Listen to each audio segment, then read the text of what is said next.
Hi, welcome to Quantum Explorations. This is Sue Beckley. Today I'm going to talk about attachments and detaching. What does it mean when you hear people say, oh, you have to detach from that person, or you have to detach from that situation, or you have to detach from that feeling? We have been, all of us, socially programmed starting at a young age that when we take on a role with anyone or within society, that role that we're taking implies a certain level of attachment to what is expected in that role. For example, when you become a wife or a husband or a parent or a boss or a coworker, when you become a friend, we attach certain meaning to those roles that we take on. And I'm here to say that when we can step into our own power and start detaching from those definitions within the roles that we accept in life, then we start realizing more of what we like and what we want to be, our essential self in this world. Essential self means that we are being and acting and behaving in ways that are consistent with our soul's essence, our true nature.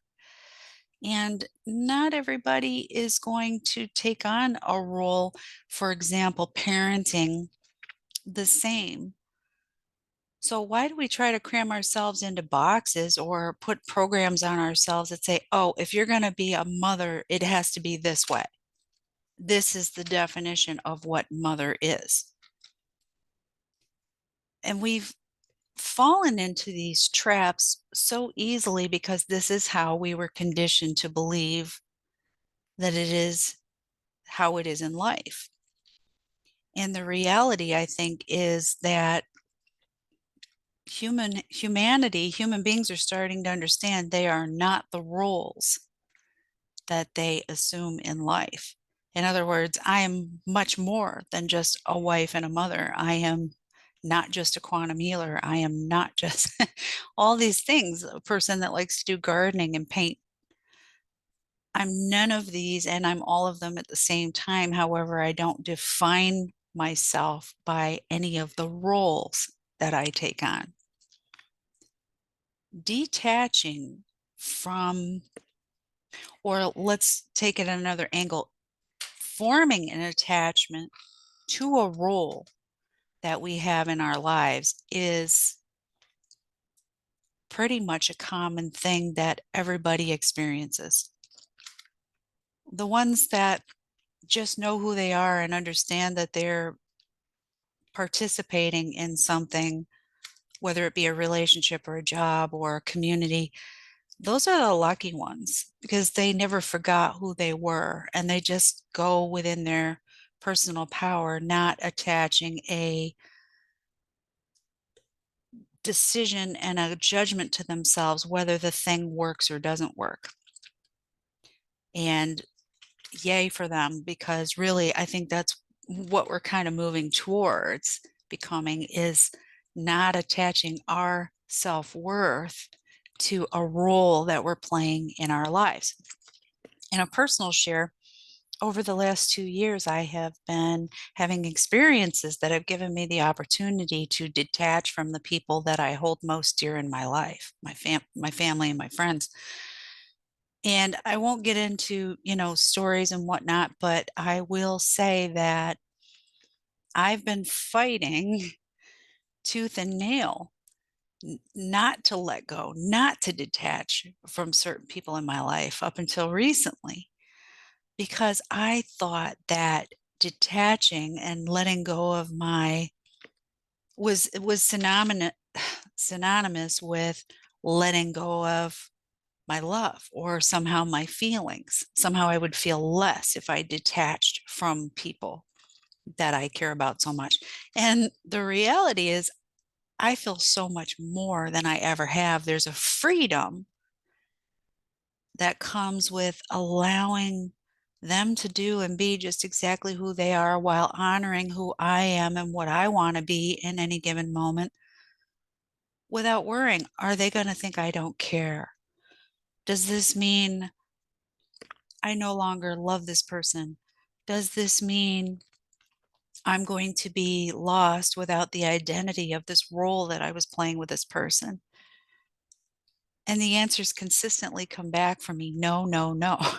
I haven't lost anything. I've gained my personal freedom to be my essential self. And when I choose to spend my time, because time really is a limited thing on this earth.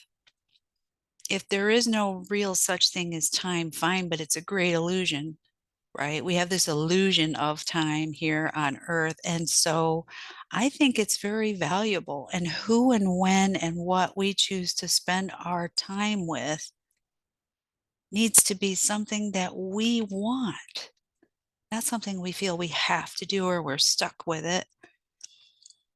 And that's where the freedom comes in. And consequentially, once we start behaving in that way, other people will start to pick up quite quickly that we are investing our time and our energy with them because we really want to. And I don't know about you, but I would much prefer to be spending time with people and having them spend their time with me, knowing that that's what they really wanted to do, not because they did it out of obligation or to spare my feelings or whatever. I want to know the company I'm keeping is truly there and 100% invested in this exchange, whatever it is, whether it's a little phone call or an afternoon cup of coffee, or we go on a whole day trip doing something together. It's really nice to know that the people that are investing their time with me are doing it because they really want to be there. And that's the gift I want to give as well. And I think this is a dynamic that affects everybody. So I wanted to talk about what does it mean when people say, "Oh, you need to detach," or "Be careful, don't attach to the outcome of a situation." Because we can hear that all day long, but if we don't understand what it really means, it's hard to do it or to not do it when we're talking about attachments. Um, Another personal share is that I have had a vast experience of being attached in many roles. And I don't regret having had those experiences because it has shaped me and helped me to understand what it is like to have a relationship of attachment and a relationship that is not an attachment, that is a choice. I have specifically a marriage, a ring around my finger, and really all that means is 28 years ago, we exchanged rings and made promises. However, we could have gotten divorced at any time, like so many others do, if things weren't working out. Now, the reason we're together today is not because I have a ring around my finger and he making promises to each other. We are together every day because it's a choice. We choose it every moment of every day. And that doesn't mean we're joined at the hips. He does things he needs to do with his life. That's his freedom. I do things I need to do with my life. And then when we come together, it's nice because we're choosing it. We have to be able, everybody has to be able to have an independent identity from the other people that they have in their lives.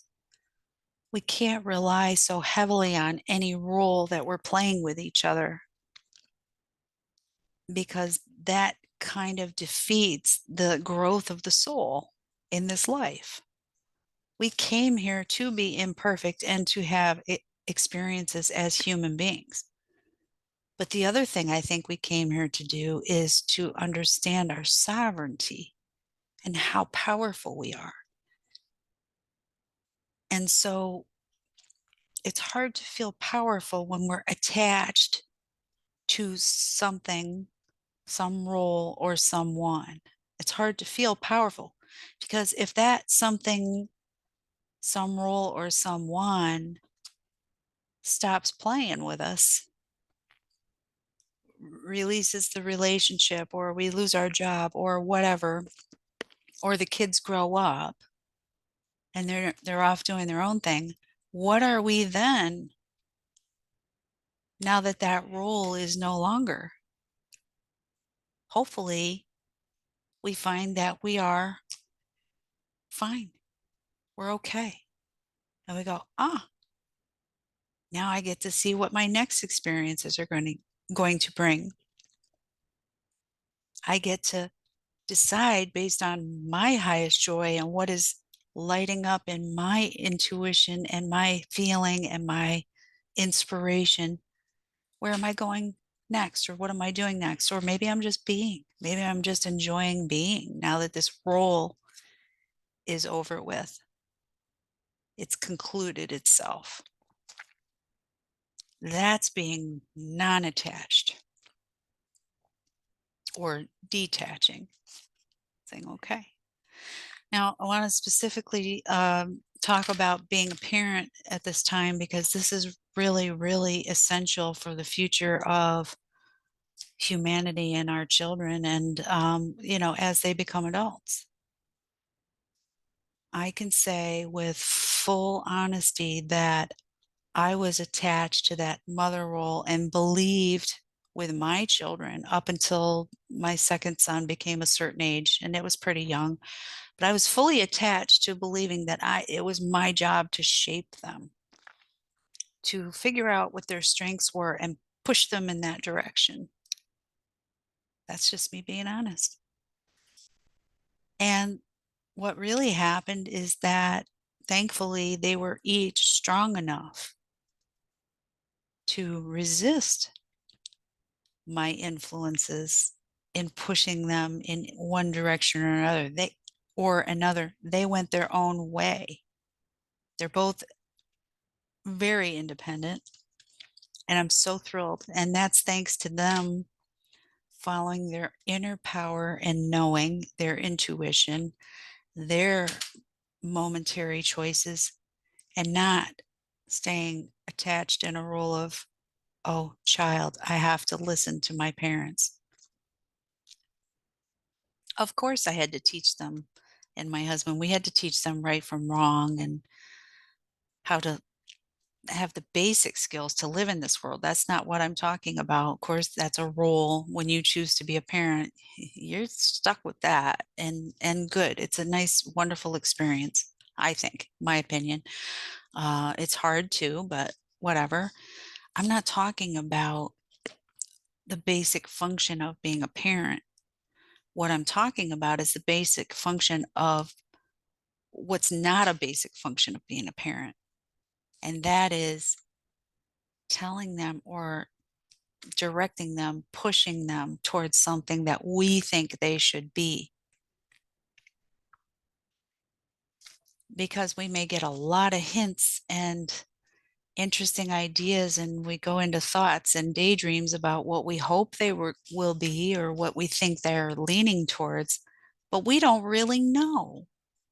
As much as we can know our children, we don't really know what their soul path is. And so if we can find a way, and I eventually did, and I think I was pretty good at it actually. If we can find a way to do that role of parenting where we give them the tools to think for themselves, to step into their own power. And when they're picking something that we wouldn't necessarily pick and we don't necessarily understand, but yet it's not harmful to them, so therefore we can support it, then support it. Because truly what a child is picking at age 9 is going to be different than maybe what they're picking at age 13, and which could be vastly different from what they choose at age 17 and 18 when it's time for them to decide to go out into the world. Okay. So the best role we can play with them is, as long as I don't see you going down a road where you're going to really hurt yourself, i.e., like taking drugs or something like that, I can support your choices. And if you are making, or if you do make a choice that ends up hurting you, I can help you stand back up again and help you see maybe why the thing happened the way it happened, or ask you, what did you learn from that? A kid falls off their bike and skins their knee.